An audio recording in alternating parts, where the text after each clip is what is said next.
Diego, o que você faz na vida? Eu sou professor de computação na Unicamp. De computação na Unicamp. Você é especialista em quê? Em criptografia e segurança computacional. Então, quando... Me corrija se eu estiver errado. Você é o cara que eu ligo quando esqueço a senha do banco, não?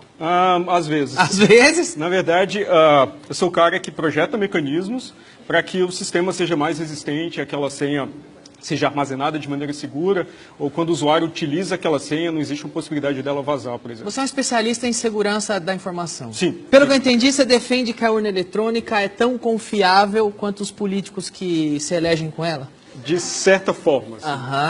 Para dar um pouco de contexto. No Brasil, a gente adota um sistema que é chamado na academia de primeira geração, porque ele depende do registro da contagem puramente eletrônica dos votos. A gente está depositando toda a confiança numa equipe de programadores que produz o sistema que faz parte da autoridade eleitoral, né? No caso o TSE. Todos os outros países que adotam um sistema de votação eletrônica, eles usam sistemas que produzem também um registro físico do voto, por exemplo, em papel.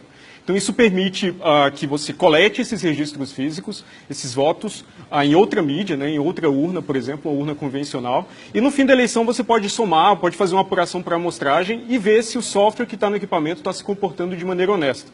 Enquanto era professor da UNB, eu participei de um desses mecanismos de auditoria, foram testes organizados pelo próprio TSE, com uma série de restrições, então a gente tinha poucos dias, a gente teve poucas horas para ver o software de votação e a gente encontrou falhas fundamentais nos mecanismos de segurança desse sistema. Quais são as falhas que você encontrou na urna eletrônica? Certo, então as falhas tinham implicação tanto no sigilo do voto quanto na integridade dos resultados. Então, no Brasil, o sistema deve fornecer sigilo do voto. E é uma responsabilidade da autoridade eleitoral organizar eleições de maneira que o voto seja secreto. E fica fácil saber quem votou em quem pela urna eletrônica? O que nós descobrimos foi o seguinte, executamos um experimento, né? Primeiro tivemos acesso ao código-fonte da urna, né? Que é o que os programadores escrevem, buscamos nesse código-fonte vulnerabilidades muito bem conhecidas já na área, então conhecidas na época há 17 anos, e encontramos uma vulnerabilidade fundamental no único mecanismo que protegia o sigilo do voto. Vou explicar. Quando a gente vota na urna eletrônica, os votos não são armazenados na ordem que eles foram depositados. Então, a urna eletrônica vai armazenando os votos de maneira embaralhada. Exatamente quando a gente vota em papel e as cédulas vão caindo fora de ordem. Para embaralhar e manter o sigilo, você não sabe que o número 1 votou em X, o número 2 votou em X. Exato. Embaralha. Durante os testes, nós descobrimos que reverter esse embaralhamento era muito fácil e dependia apenas de informação pública. Então, a gente conseguiu fazer isso durante os testes, mesmo com todas as restrições, para uma eleição simulada lá, com até 950 votos. Você está me dizendo que não é nada difícil quebrar o sigilo de quem votou em quem? No sistema que nós, na versão do sistema que nós analisamos em 2012, era trivial descobrir em quem o primeiro eleitor votou, o segundo eleitor votou e assim por diante. Sem, no entanto, descobrir quem era o primeiro, o segundo e o terceiro eleitores. Mas essa informação, por exemplo, pode ser obtida por um mesário malicioso que monitora essa informação. Além disso, o sistema de votação também armazena a hora que cada pessoa votou. Então, se você quer, por exemplo, descobrir o voto de uma pessoa importante... Você lê o livro? Você, não no livro, mas em arquivos públicos também, então arquivos eletrônicos. Então, você consegue, pela hora que a pessoa votou, descobrir a posição dela na fila e recuperar com certeza matemática aquele voto específico. Então, é um voto, às vezes, de uma celebridade, de uma pessoa ilustre, um industrial. Por que a urna precisa registrar a hora que você foi votar? Eu não sei. Talvez eles queiram, por essa hora, monitorar quanto tempo, em média, cada eleitor demora votando. Mas daqui de onde eu estou, de leigo, me parece que é muito fácil tirar o horário do voto, por exemplo. Sim. E há 17 anos não tiraram. Então, daqui de onde eu estou, de leigo, me parece que é porque querem deixar uma brecha, um motivo existe para isso. E não me parece que é um bom motivo. É muito difícil separar malícia de incompetência nesses casos, né? Então, nesse caso, o que eu posso concluir é que essa informação não há necessidade, eu não vejo necessidade de registrar essa informação.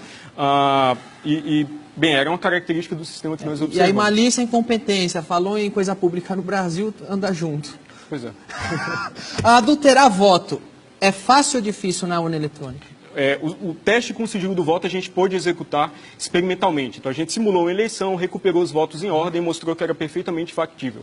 Desculpa, só pontuando aqui, outro item. Sigilo, facílimo quebrar, segundo os testes. Sim, agora, demonstrado experimentalmente. Manipular o voto, alterar o resultado de uma eleição através da urna.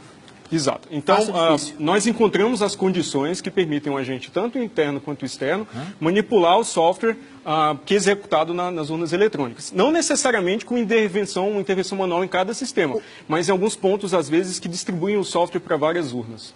Para quem mais leigo como eu, o que é um agente interno e o que é um agente externo? Um agente interno é alguém que trabalha na justiça eleitoral. Então, tem certa prerrogativa, certo privilégio de acesso ao sistema. Que seria, no caso, um infiltrado de um partido. Poderia ser, sim. Ou do governo, ou de outro partido, que um agente malicioso, um agente malicioso privilegiado, por exemplo. E o externo? O externo seria alguém que, às vezes, ele pode ter sido um ex-programador, um ex-funcionário da justiça eleitoral, mas ele é financiado por um partido político e não está dentro da justiça eleitoral. Ele é da máquina ou do governo ou de outro partido? Não, é do TSE? Autônomo, assim, é um autônomo. Alguém que pode ser pago para fraudar uma eleição. Então, basicamente, o que protege o software de votação, que é instalado nas urnas, país afora, é uma chave criptográfica, é um segredo. Idealmente, a gente deve ter um segredo distinto para cada urna, porque é exatamente a mesma analogia das chaves, né? A gente não tem as mesmas portas, a gente não compartilha segredos de chaves entre portas de casas distintas. Cada porta tem a sua chave. E o que a gente observou é que 500 mil de equipamentos, todas as urnas eletrônicas, compartilham o mesmo segredo. E esse segredo ainda era armazenado de maneira completamente insegura, assim, que, novamente, voltando àquela analogia, remete a você colocar a chave embaixo do tapete, né? E confiar que como a chave está embaixo do tapete, ninguém vai descobrir que ela está lá. A diferença é que essa chave abre todas as portas, exato, basta não que ela só aquela. vaze uma vez. E foi curioso, porque quando essa informação se tornou pública, o TSE publicamente defendeu isso com uma decisão de projeto que fazia sentido. Mas eu não consigo me convencer disso, porque não é razoável contar um segredo, de certa forma, para 500 mil de equipamentos e imaginar que ele vai continuar seguro ou vai continuar secreto. E desculpa, não é um segredo, é o destino de um país. Sim, de fato. Agora, eu como leigo, mais uma vez, daqui me parece que tudo não são problemas difíceis de consertar, são problemas que existem há 17 anos na urna, são problemas que merecem uma satisfação e que ninguém conserta, ninguém dá uma satisfação. Daqui de onde eu estou de leigo, me parece que um motivo por trás tem. Você como especialista, o que te parece? O que eu observei, esses problemas, essas vulnerabilidades não são tecnologicamente avançadas. São coisas que eu ensino para os meus alunos de graduação a não cometer. Estudantes em formação conseguiriam resolver os problemas da urna eletrônica que há 17 anos o TSE não resolveu. Sim, talvez não da melhor forma, né? Mas melhor do que está hoje. As soluções estão nos livros texto, não são soluções tecnologicamente sofisticadas. Assim. O TSE defende muito que a gente precisa no Brasil de um sistema sem nenhum tipo de registro físico do voto. Mas sistemas que não têm esse registro físico, eles também não permitem recontagem em caso de suspeita de fraude. Porque qualquer recontagem vai sempre contar os registros eletrônicos que já podem estar fraudados. Então você precisa de um registro físico conferido pelo eleitor para poder fazer uma recontagem e tentar descobrir se o software foi adulterado ou não, por exemplo. E o que impede de uma urna eletrônica gerar um registro físico ou então de votar da forma eletrônica e também na forma tradicional? Bem, um certo custo adicional, porque você precisa de uma impressora acoplada, uma impressora adicional, né, papel para imprimir esses votos, talvez um pouco mais de logística para organizar essa impressão e essa apuração posterior, porque um pouco de cuidado na implementação, porque esse registro físico não pode ser implementado de forma que o eleitor leve um comprovante do seu voto para casa, porque senão ele pode quebrar, os eleitores podem quebrar com muita facilidade o próprio sigilo do voto ou outros agentes, então precisa um pouco de cuidado. Mas é assim que funciona em todos os outros países. Então, eu não entendo por que o Brasil necessariamente tem que ter eleições menos transparentes. Esses são mecanismos de transparência eleitoral. Então, para citar um exemplo recente, quando máquinas de votar, também de primeira geração, né, com apenas registro eletrônico dos votos, na Índia foram demonstradas vulneráveis, a Suprema Corte de lá determinou que, a partir das eleições desse ano, todos os equipamentos teriam que produzir registros físicos do voto. E no Brasil, o entendimento é o contrário, é que qualquer registro físico do voto ameaça, por algum motivo, quanto mais transparente ficar, pior é aqui. A característica mais importante de qualquer sistema de votação é transparência, as características, né, são transparência e confiabilidade, onde o segundo é um pouco o resultado do primeiro, né? Então transparência talvez seja a característica mais importante. Então essa agilidade nem entra. É desejável, mas não adianta nada você ter apuração ou totalização muito rápida quando você não consegue ter um nível de confiança razoável no que você está somando, né, nos votos que você está somando. Eu queria fazer um outro registro eletrônico seria igualmente deturpável, sei lá, se na hora que você votasse, registrasse na urna, mas também registrasse em algum outro lugar? Ótima pergunta. No Brasil, o TSE alega que esse arquivo dos votos embaralhados, que eles chamam de registro digital do voto, é um mecanismo de recontagem. Mas ele é produzido pelo mesmo software, pelo mesmo programa que soma os votos. Então, se o atacante toma, o adversário, o fraudador, né, toma controle do software que conta os votos, ele também produz um registro dos votos embaralhados que é compatível com aquela contagem. Então, você precisa de uma outra mídia, de fato, até para aumentar o custo de ataque, porque agora o atacante, o fraudador, tem que manipular de maneira compatível vários registros e também você tem uma trilha verificada pelo eleitor, no caso, independente da trilha eletrônica, dos votos armazenados de maneira eletrônica. Rápida, igual, né?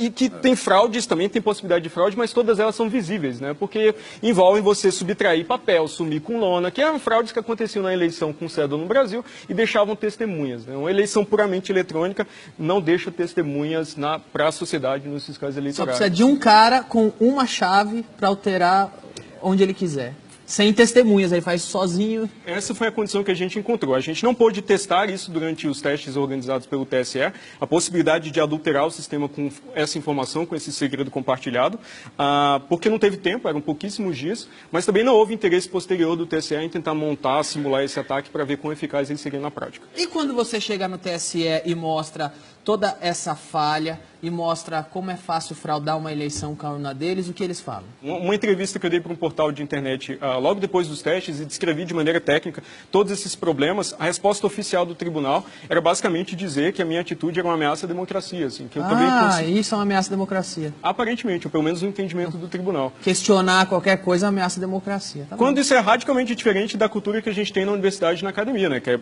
tratar dos problemas, escrevê-los em detalhes, avaliar de maneira técnica quão seguro é ou não o sistema, propor soluções, implementar essas soluções e evoluir a segurança do sistema ao longo do tempo.